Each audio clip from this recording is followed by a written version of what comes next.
Hello everyone, it's Sean from Having Fun Repairs. Welcome back to the channel. Today a customer has brought me some GPS tracking units, what he uses with his dogs when out hunting. Obviously, as you can tell, a very popular thing to do here in the South. He mentioned some battery or connector issues. We'll have to sort that out. So without further ado, let's take a look. Well, parts. Here we have the two collar tracking units. What's going to house a battery, charge port connections, device to stimulate the dog, let them know to return, GPS tracking, two long-range whip antennas. What he packaged with us was two replacement batteries. Model on these is CS GDC 50XL, but really these just look like these kind of just look like around about the size of a 18650 lithium battery, but with some wire soldered to it, and they're 3.7, no different than two 18650s. He also packaged in two brand new antennas that we can put in there, one new GPS probably sending unit receiver. I assume is going to go to the yellow collar because this one looks like it's attempted to be open. Yeah, this one's kind of been taken apart a bit. So is this one.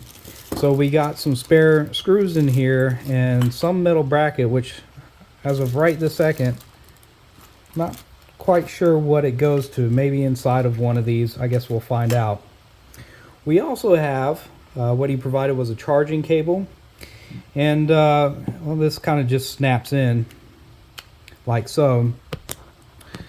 And I know it's hooked up to a outlet that is powered up, but I'm not seeing any type of charge indication or anything of that magnitude. It looks like we're missing a screw here as well. I wonder if this has been taken apart as too. More things that we'll have to sort.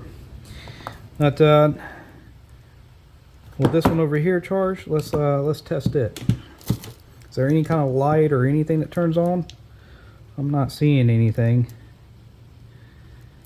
Just a button.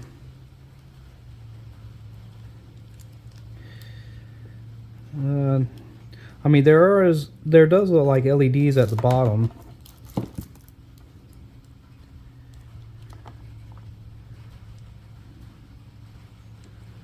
But I'm not seeing any indication of charge.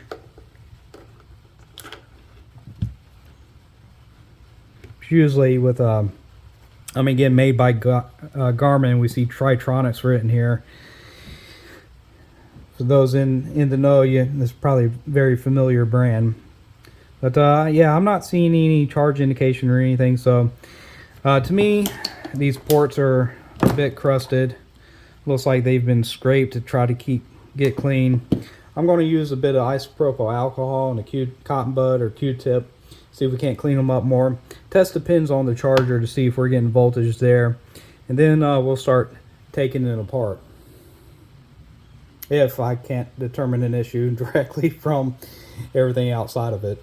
Alright, so I've cleaned off the connectors a tad bit. And I'm just come to here with my multimeter. And I'm going to check the ground and data pin. If this is... Yeah, we're getting 5 volts there. Sorry, ground and our DC, positive DC rail. We should have data pins here. One a data plus, data minus. I'm not too concerned about them when it comes to charging. I'd imagine that really all you're using as far as this is concerned is the voltage for charging whatever battery's in here, unless if it's storing some type of data that you can pull from it. So I've decided to start disassembling the red collar first because just from appearance it looks like to be the one that's going to require less work. I've opened up this GPS sender unit, GPS antenna, and other than it just looking dirty, it's just 4 screws on the back. Nothing here that really indicates to me that there's going to be an issue just from appearance, okay? So I think the next step is, since we do have a battery to replace and an antenna, is to open up the back side of the power unit, what's going to house the battery and has the on-off button as well. We've got 1, 2, 3, 4, 5, 6, 7, 8 screws. 3, 6, yeah, 8. And I'll just remove them and put them in order of how it's looking here. And we'll see what it looks like on the inside. All right. I have to be mindful of these screws because, you know, 6 removed. The uppers and the lowers and the one on the far left side, I've got this flipped around now, but what was the far left side, this one right here, those are all long. This one screw right here is a tad bit shorter, so we need to be mindful of that. Pulling the back cover off,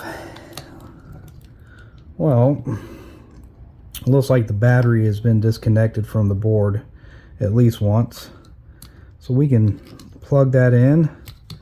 So I'll try plugging this back in and see if there's charging. Of course, we'll replace the battery regardless, and I'll put the old batteries back in. I just want to see if it lights up. That's the main thing. If I can get this to connect, oh, it's going to be difficult. There we go. Okay, those are in there.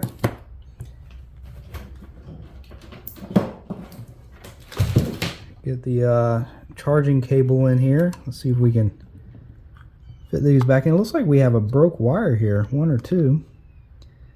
Yeah, they're not even soldered in. And it looks like the wires that are actually broken from the ground and the positive. So that's definitely not going to work. I see why this one was disconnected. Okay. Well, we got to solder those back in first. You know what? I'll tell you what. We'll go ahead and replace the battery in this one because that's going to be fairly easy. I'm going to get these wires soldered back in. Now, as far as the antenna goes, we'll go ahead and get that replaced too. We can see where it comes into here and soldered to the board. So, is there any way to remove the board? Yes, there is. We got 1, 2, 3 screws there, and then we should be able to pull this board out and work on it. So, give me a second here. In order to solder these wires back in, we've got a little, well, looks like protective membrane, probably just hot glue that's been melted over here. So we're going to remove this as careful as possible. Actually that's probably good enough without accidentally pulling off the other wires. I definitely don't want to do that like I just did there. See, red, white, green, orange, black. You know what? We'll just remove this entire thing, and then I'll have to touch it up with a bit of hot glue after soldering everything back in.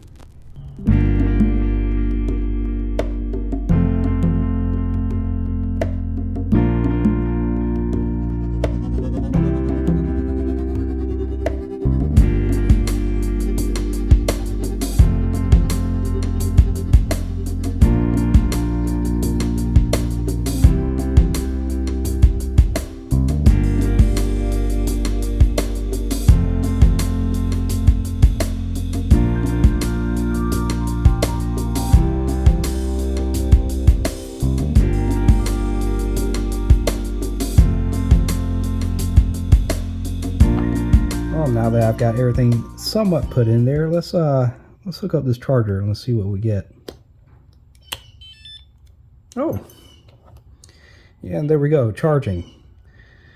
Just as indicated in the manual, as what we should see. So we at least now know the board is charging, so all that should be left on this one is replacing the VHF antenna. When it comes to replacing the VHF antenna, as mentioned, we need to loosen this board. So I've got 1, 2, 3 screws that need to come out. And then before I do any more prying at the board, because I don't want to lift up something that shouldn't be lifted.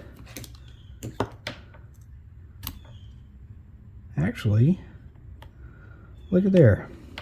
This antenna does not need to be desoldered to get out. So I could probably put those screws back in. Let's take this off. Need a bigger Phillips head. Let's see what this allows for.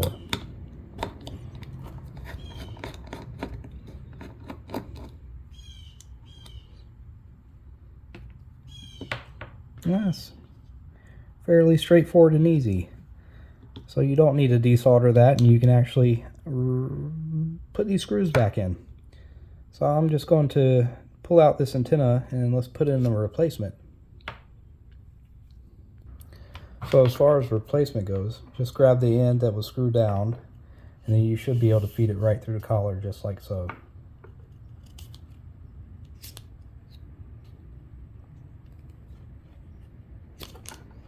Now with the old, and then we'll go in with the new in the exact reverse order of what we just did.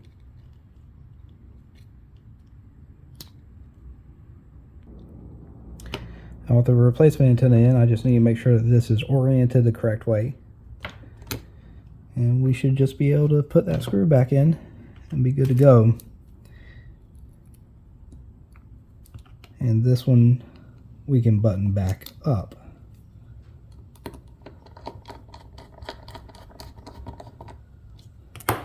All right, I'll get this cleaned up a bit and we'll button back up and put it back on charger, see if everything still turns on. And now that that is settled, let's just verify it one more time. And yeah, it's charging. I'll leave this one on the charger for a bit to see if it will get close to green or something while we take the other one apart. Because the other one we're going to do the battery, figure out why it's not powering on. Hopefully it's something as simple as broken wires like this one was. The VHF antenna, and as well as the GPS antenna, which 100% is going to involve some desoldering. Well, the mystery of where this little metal piece with the screws belongs has been resolved. It actually holds the battery in the appropriate spot, so I'll need to get back the take back apart the red one and get that back in there. Now, as far as the issue with this one, yeah, we've got broken wires again on this connector. All these have to be soldered in, and we'll go ahead and replace the battery and replace the VHF antenna.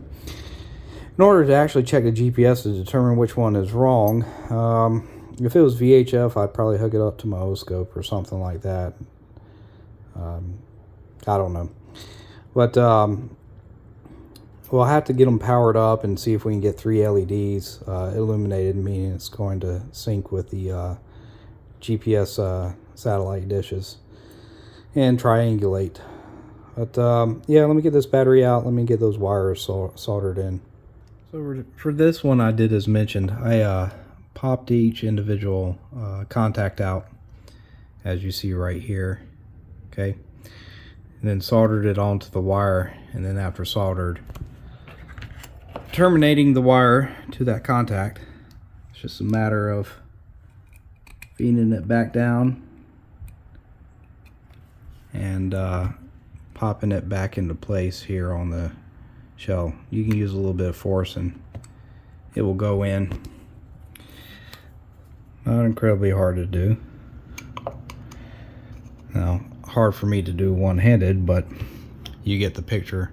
So I'm going to pop that back in, swap over the battery, plug all the cables back in, see if it charges and powers up. Oh, and also replace this VHF antenna right here. Well, we do have one problem. When I put it back together, it won't power up. And as you can see here in this battery connector here, we got a terminal that's corroded. I'm going to pop this off and make sure everything's good. We'll resolder that back to the board and clean it up. Okay, I think sometimes you got to know when to call it quits. So I was able to desolder the antenna and the connections for this sensor here. We took off the top, started probing around with my multimeter. Everything here on the battery connect terminal ohms out good in diode mode and everything else. And so I started to suspect that there was other issues with the board and got the board up, and yes, there is a plethora of other issues. Corrosion throughout all these components, that transistor there, and then even in the bottom half where our GPS antenna and stuff is at, all that down in there is completely corroded. Now I can clean all this up and see if it works, but I highly doubt it. I'm going to take a few pictures and send it to the owner and just say, hey, look, you know, if I'm going to try to clean it up, but if you're talking about repairing this PCB, it's going to cost, I'm going to charge you more than the device is worth. So your decision. Anyways, yeah, this is not good at all. Yeah, so I've cleaned up about as much as I can clean up on this side of the PCB, and you know, just poked around a few components. That was about it. This is about as much as I can do because, you know, I messaged him, just showed him the level of corrosion. For me to troubleshoot something, you know, with this topology, having to determine, you know, not just what is possibly shorted, burned out, or open, as well as any traces because of the corrosion that was on the board that could be bad in very small topology. Unknown values marked on many of these components. Several ICs, some of which, ooh, that inductor there looks broken. That is broken.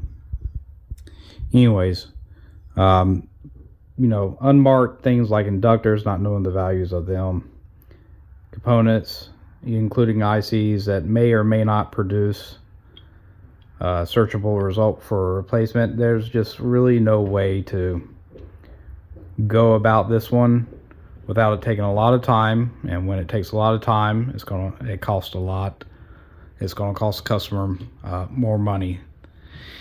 And overall, what I would charge for the level of complexity for troubleshooting a device such as this, to get it operational, to ensure that the shielding is back on, to ensure that it's, you know, snuffed up with you know, a glue or silicone to make it as water resistant as possible. It's going to be way more than the value of this, and these retail refurbished for about $250 to $280. So that's not going, obviously not worth his time. So we're going to button this one up and get back to the red collar and make sure that the GPS is good to go, and close out the video after that. All right, so here goes the Hail Mary for this one. Of course, I didn't put the VHF antenna or anything back in because I'm not hopeful for this one at all, but we'll, yep, no power. All right, so let's work on buttoning up the red collar, checking the GPS and making sure that it is good to go. All right, I may have misread the manual a bit. These outside lights are actually just white lights for helping keeping visuals on the dog. So this is still a single blink. You see it's just blinking. Once it acquires satellite, it's supposed to double or triple blink. So it would be like a flash, flash, flash, flash, flash, flash, flash, flash, flash, instead of just one blink every second or whatever. So this is not acquiring GPS satellite right now, so we need to do a reset. In order to do a reset, though, we can do that. We have to do 4 button presses, and you should hear something each time the button is pressed.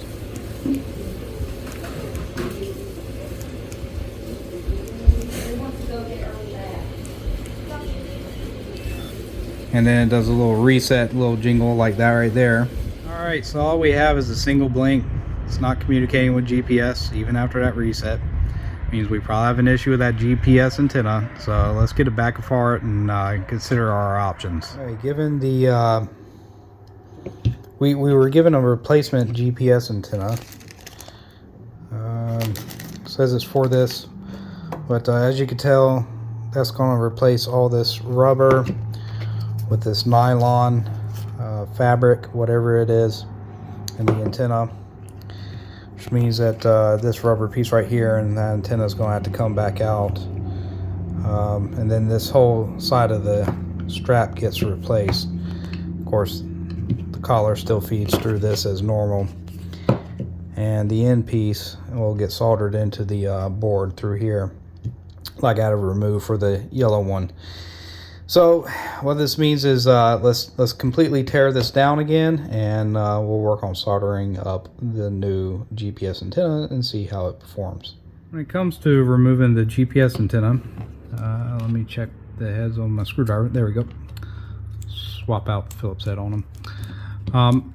You'll have these, you'll have to remove the board. Now, I didn't show this previously, but there are 3 screws up top.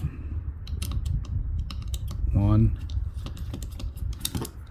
2, and 3. And then, believe it or not, there's a hidden one. Let me get these situated somewhere where I won't lose sight of them. That's going to be underneath this metal shielding right here. Okay, so just be careful. You can pop this up with your fingernail or pry tool. Excuse me. But you should be able to pop up this outer shell. There we go. Come on now.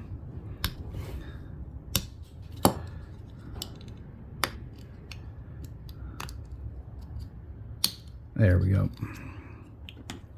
And you'll have a hidden one right here as well that you'll need to remove.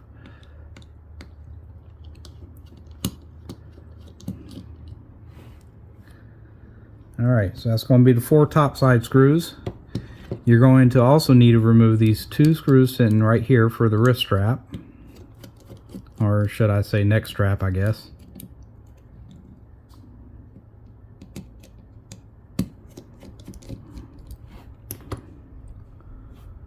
Alright. And I'll set them also in another pile.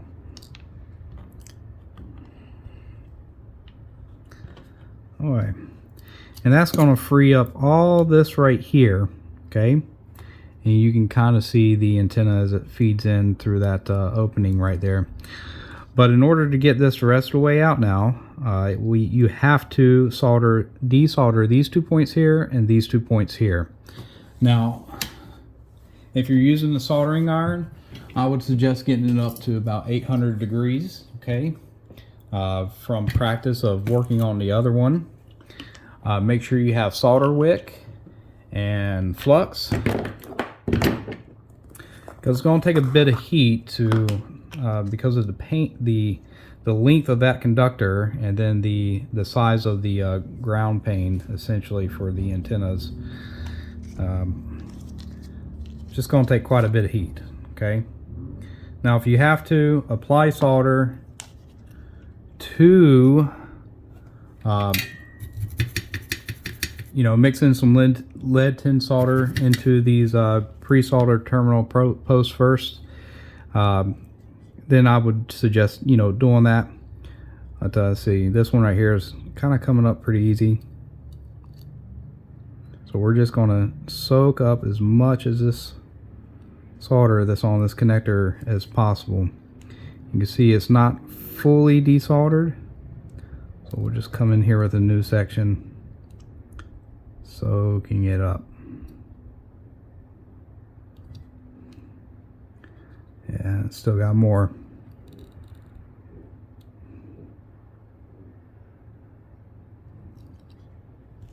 Okay, make sure you keep an eye out, because there's a tad piece over here that's still connected to the board.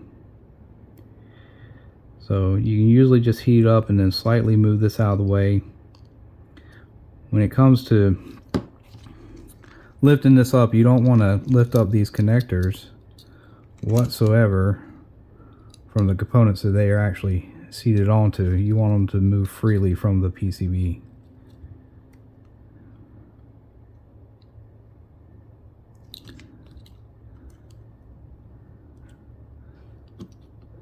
This is going to take me a while, and I'm realizing this is kind of out of focus with the way I'm working on this.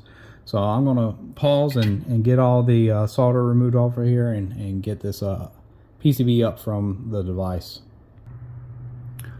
Okay, so verify your work. You see how it's wiggling freely from these posts here, and should be able to now lift this right on up, just like so. Be careful not to lose your power reset button right here, little rubber grommet. Okay, with this out, we need to clear this away from the board. Oh, I take it back. Nope. Here's our pin right here because that's heading to our GPS. This is what we need to get out. It looks like everything is potted down in here. So, nah, I take it back. Again, sorry. This is what we need to get out. This pin from the board right here, and that will free up our GPS. This is going to the VHF receiver, or VHF antenna. So what I'm going to do is just pry away at this hot glue we have sitting here. A little bit of rubbing alcohol will actually loosen it up pretty good. Yeah, applying a little bit of isopropyl rubbing alcohol really causes this glue to loosen up. So all it is now is just picking it away to expose the center conductor so we can desolder it. Alright, so what we actually have is the center conductor soldered to this point here, and then the outside shielding, which is also metal, soldered to a different plane right here. So what I'm going to do is get some of my low melt solder instead of a lead tin alloy. I'm just going to take a smidge of it and work it across that board until both parts come up. I'll demonstrate this, but then I'm going to pause the video so I can get a better angle and work on this. So here goes my low melt solder. Oop. Yeah, I might have my temp up a bit too high. Give me a second. Alright, I got some low melt solder on the tip, and like I said, just gonna work it into these components right here. Be careful not to touch any other components on the board, but just the antenna, till I can get it heated up and off this board.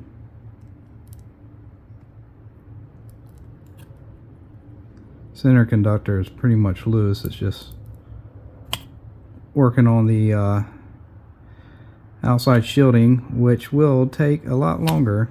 Oops. In fact, it is a much larger in diameter amount of metal. So let me pause this and work on this without recording. Now with the antenna removed, I would like to prep these pads a bit. I'm going to remove this low melt solder that I had added.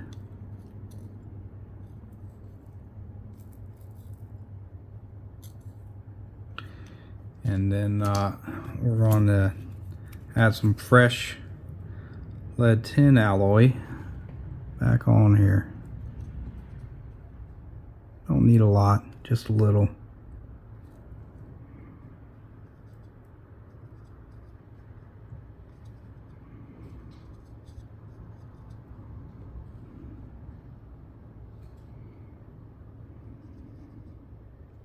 Alright, now I'm going to clean this up, and we're going to reattach the cable to here. What I went ahead and done with the other half of the collar is fed the new antenna through. You can see that there. Just be very careful. Look, that is a tiny center conductor. If you break that, you're going to strip this thing, and there's not much slack in this, so you need to be careful feeding it through here. And what I went ahead and did is re-secured these two screws right here. It's not a perfect fit, but what I'll end up doing is I'll put a bead of hot glue down in here to kind of seal off this area, and that should keep from any water from help with resiliency against water ingress into the device. So we'll try to make this as waterproof as possible. as it would have been, hopefully, from factory. Okay, we've got this soldered back in. I'm going to get a little bit of hot glue down over top of it, and we'll finish soldering the rest of this back into the board.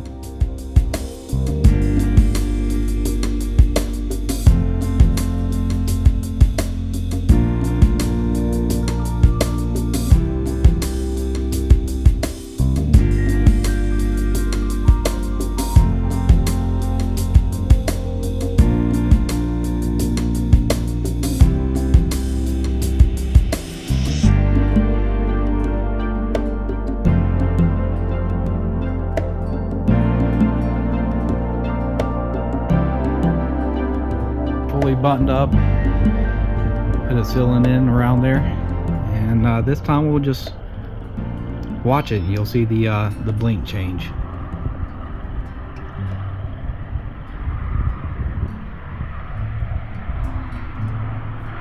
Double blink, triple blink. There you go. Oh, let's see, we looked at two or Garmin, whatever these are, TT15, Tri-Tronics, T50s, whatever. I'll put it in the description.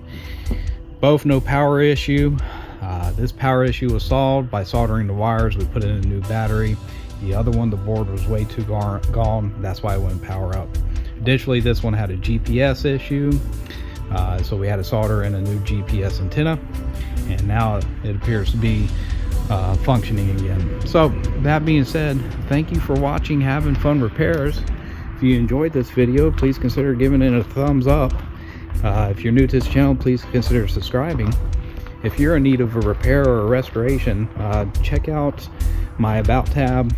It'll take you to the Google site where you can read up on my business, as well as how to contact me and put in a work request. That being said, thank you for watching. Take care and goodbye.